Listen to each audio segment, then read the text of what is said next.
silakan ikuti aja, melihat surat panggilannya saja saya udah senyum aja gitu. Jadi nanti akan saya jawab dengan tegas dan jelas bagaimana alasan itu alasan kenapa surat itu harus kita jawab dengan tegas ya, dan tidak boleh melakukan kriminalisasi baik kepada saya maupun kepada 11 teman-teman yang lain yang dengan pemeriksaan sampai jam 4 pagi. Karena kami juga tidak ingin ya pihak yang tidak seharusnya bertanggung jawab justru menjadi tersangka, tapi sebaliknya pihak yang harusnya bertanggung jawab malah dilepas. Dan untuk itu kami memberikan kesempatan seluas-luasnya untuk bagi penyidik, termasuk juga menggali keterangan ahli sebanyak-banyaknya, selengkap mungkin. Jadi mungkin total 15 orang, kalau memang Pak Jokowi merasa benar, ya merasa yakin dengan kelulusannya, ayo jangan dicabut laporan itu. Pak Jokowi harus hadir di pengadilan supaya membuktikan kebenaran yang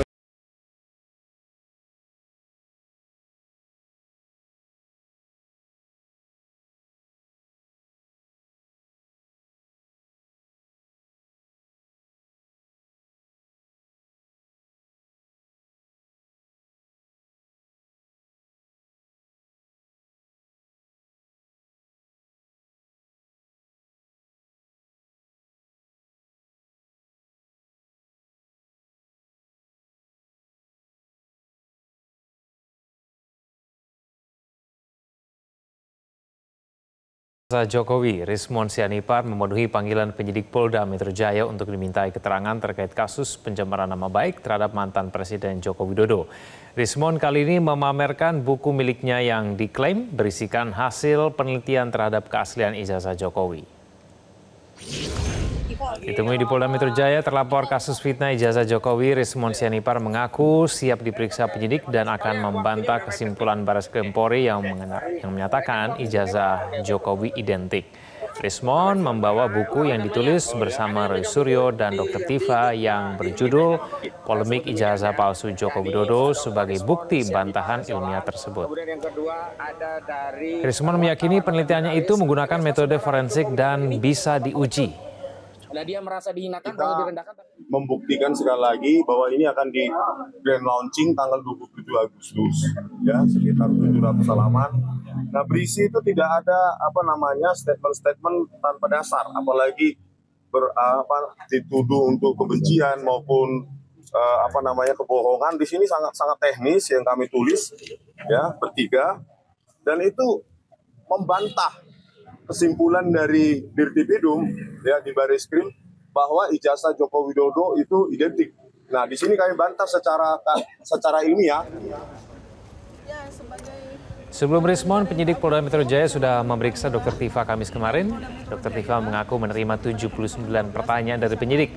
Meski sempat meminta penyidik memperlihatkan langsung ijazah Jokowi saat diperiksa, namun penyidik menjelaskan ijazah Jokowi sedang dalam pemeriksaan uji forensik di Mabes Polri. Ya udah kita bukukan supaya masyarakat Indonesia tahu gitu kan. Dan kemudian baik Roy Suryo, Dr. Tifa hingga Rismon Sianipar sama-sama percaya diri merasa tidak bersalah dalam kasus fitnah ijazah Jokowi dan pencemaran nama baik yang disidik Polda Metro Jaya. Buku Jokowi's White Paper diklaim menjadi bukti ilmiah untuk mementahkan perkara fitnah tersebut.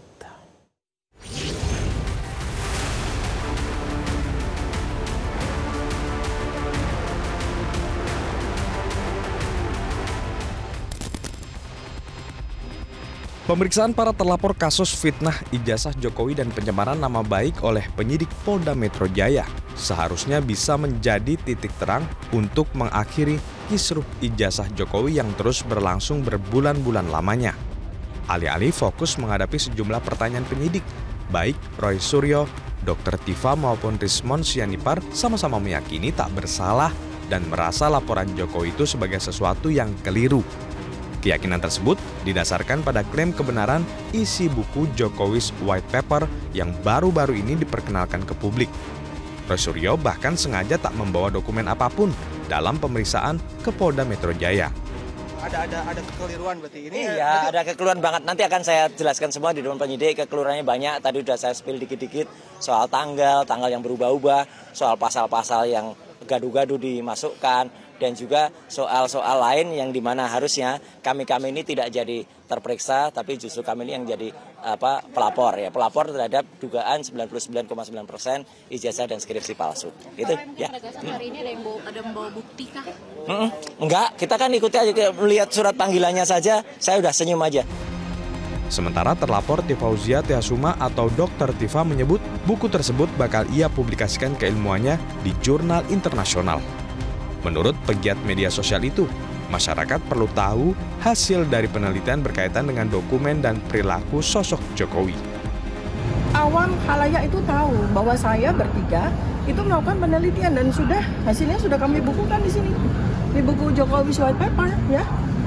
Ya, jadi ini memang sudah rencana, bukan kemudian kami gara-gara peristiwa ini terus kamu bikin buku, enggak. Kami tadinya mau publikasi ilmiah di jurnal internasional, tetapi karena mengingat bahwa masyarakat itu perlu tahu hasil dari penelitian kami terkait dengan dokumen dan perilaku, ya udah kita bukukan supaya masyarakat Indonesia tahu gitu kan. Dan kemudian ini adalah hak jawab kami sebagai peneliti begitu. Di sisi lain, kuasa hukum Jokowi Yakub Hasibuan mengingatkan tak ada satu orang pun kebal hukum dengan berkedok penelitian atau riset maupun keahlian untuk melakukan tindak pidana. Yakub menekankan ada konsekuensi hukum di balik tuduhan ijazah palsu tersebut. Awal intensinya adalah untuk mendapatkan kepastian hukum dan juga pemulihan nama baik untuk Pak Jokowi. Jadi saya juga harus sampaikan bahwa tidak ada satu orang pun di Republik ini yang kebal hukum. Apalagi berkedok dengan penelitian, adalah riset, adalah ahli. Tidak ada ahli pun semua harus taat hukum. Ahli pun dalam melaksanakan tugasnya itu memiliki etika-etika tertentu yang tidak bisa tentunya menjadi alasan pembenar dia dapat melakukan dugaan tindak pidana. Saya pun lawyer dalam melakukan pekerjaan saya, walaupun kami juga memiliki tentunya hak atau kami memiliki juga proteksi dalam melakukan pekerjaan kita, juga bukan berarti kami juga bisa melanggar hukum.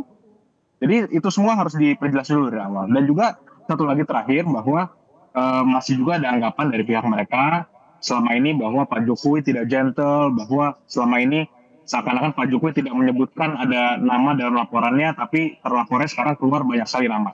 Dari awal kami sudah sampaikan berkali-kali. Di laporannya kami jelaskan satu-satu tindakan siapa saja yang kami duga, apa saja yang dilakukan dugaannya, dan melalui apa. Namun karena ini dilakukan melalui sosial media, kebanyakan penyelidik di situ harus juga melakukan penyelidikan apakah benar orang yang kami duga itu memang orang itu. Makanya itu ada pasti penyelidikan di situ. Ternyata di penyelidikan itu ditemukanlah unsur pidana, dinaikkanlah ke penyidikan, baru keluar nama-nama terlapor itu. Tim Liputan Metro TV. Jelajahi cara baru mendapatkan informasi. Download Metro TV Extend sekarang.